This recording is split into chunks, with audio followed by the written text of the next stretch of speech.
Hello and welcome to the Listening Post's unboxing channel on YouTube. Today I'm unboxing NAD's C368 Integrated Amplifier, part of the new digital hybrid amplification from NAD.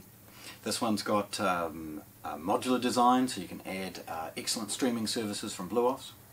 It's got digital ins, it's got a phono stage. It's 80 watts a channel. But as you will see when we have a look at the back of this product, it can also be bridged mono, and you can add an additional power amplifier delivering 300 watts a channel.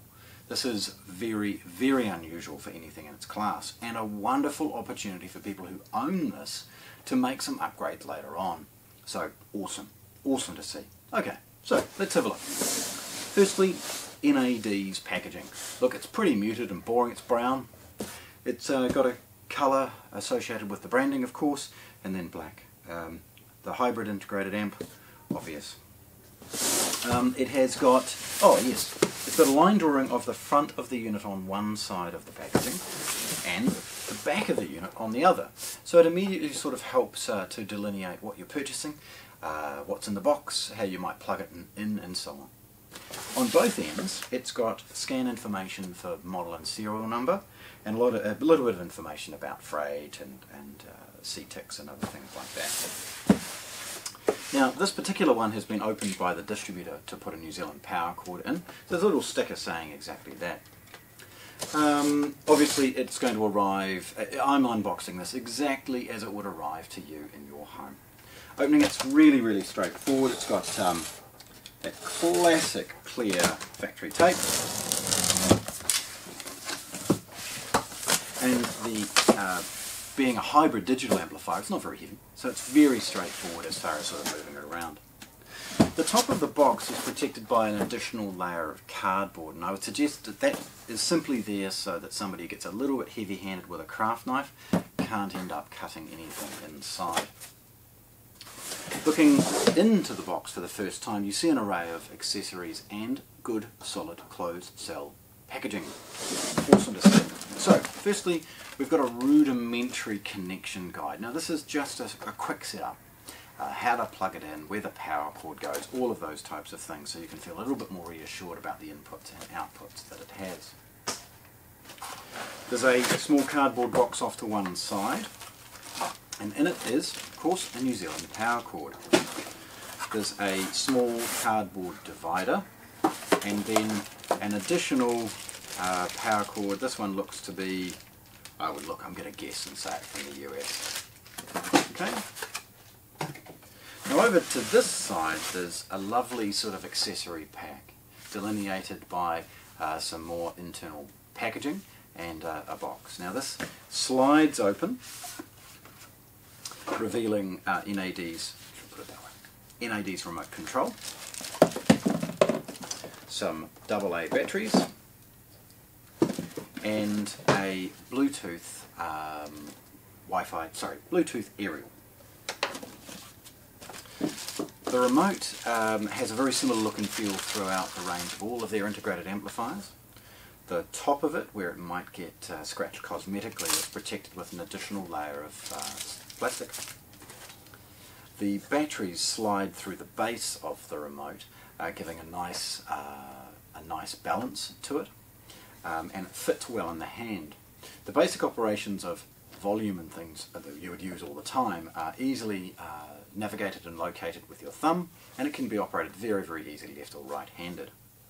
The basic play, stop, pause and skip functions of the CD players are also incorporated, along with some basic control buttons associated with some of the things associated with CD players and connected equipment. The remote will also operate amplifiers, CD players and other units from NAD. Right, now it's pretty straightforward for the next kind of thing, which is to just grab the unit. Okay. Now there's a big desiccant bag in the bottom of the box, and then off it goes. Now the next step is pretty straightforward. You just get rid of the closed cell foam corners. There's 4 of them, so that we can then see the amplifier's sort of physical size for the first time.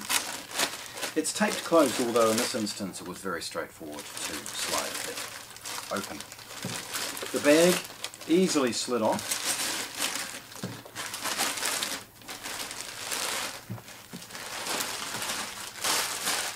And then the front is protected by one of those sort of synthetic polish cloth bags.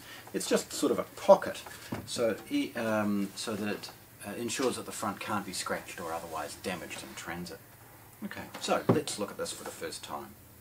Over this side we've got NAD's logo, and beneath it a contact close for powering the unit out of standby and turning it on and off. It's part of the Classic series, and so with that you have this curved design and a rotary encoder off to the other side. Beside it is navigation or menu control, so you've got up, down, left, right, and please hang around for some photographs. I'll power this up and you'll see the display and how we might navigate through it.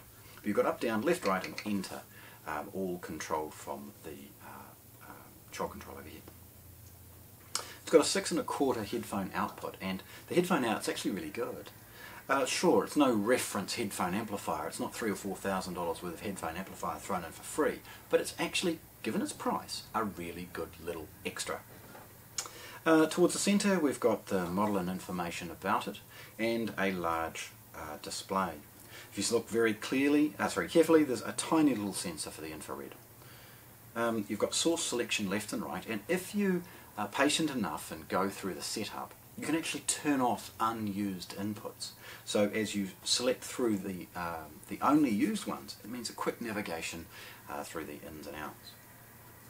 There's a rotary encoder for a volume control, and it's got a good fit and finish. There's a nice sort of feel to it as it's moved.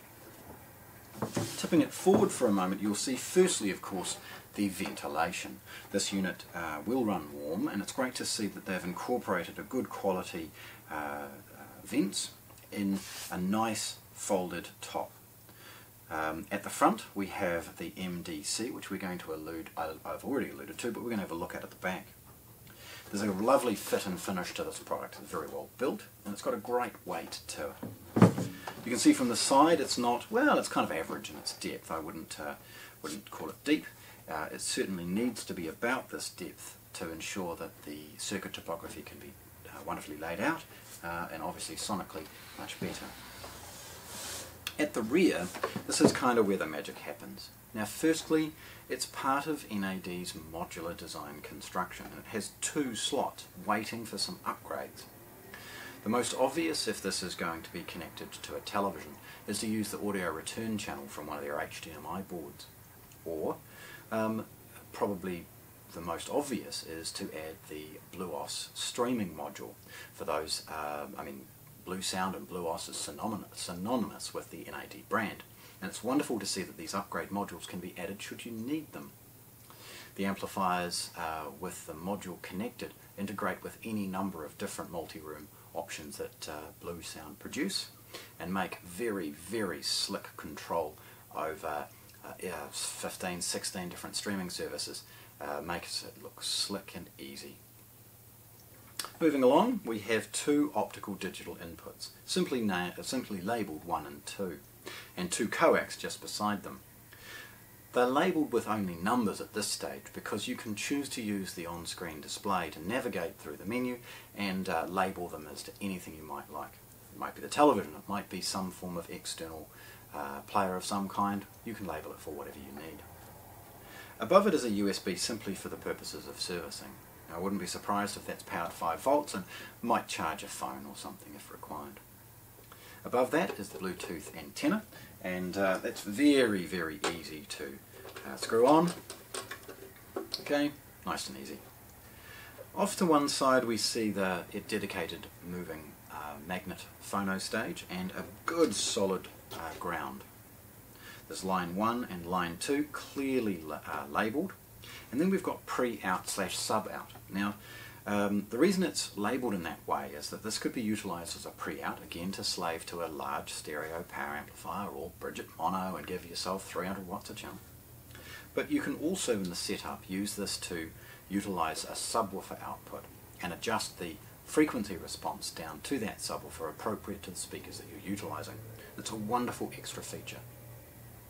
It's got IR in and out for the cascading of control, most obviously from some form of automation system or IR repeater. It's got a 12 volt trigger in and out for the purposes of turning on other devices or having this being turned on by something external. There's a small and recessed switch, and again, hang around for some photographs. I'll take some close-ups. This allows the unit to be bridged into mono.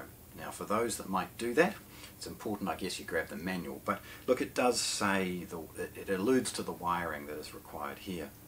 You certainly don't want to do that while the unit is on, and you certainly don't want to do it while things might be connected in odd ways. Be careful if you're going to use that feature. It's one of the reasons that that switch is recessed inside the chassis so that it can't be bumped by accident.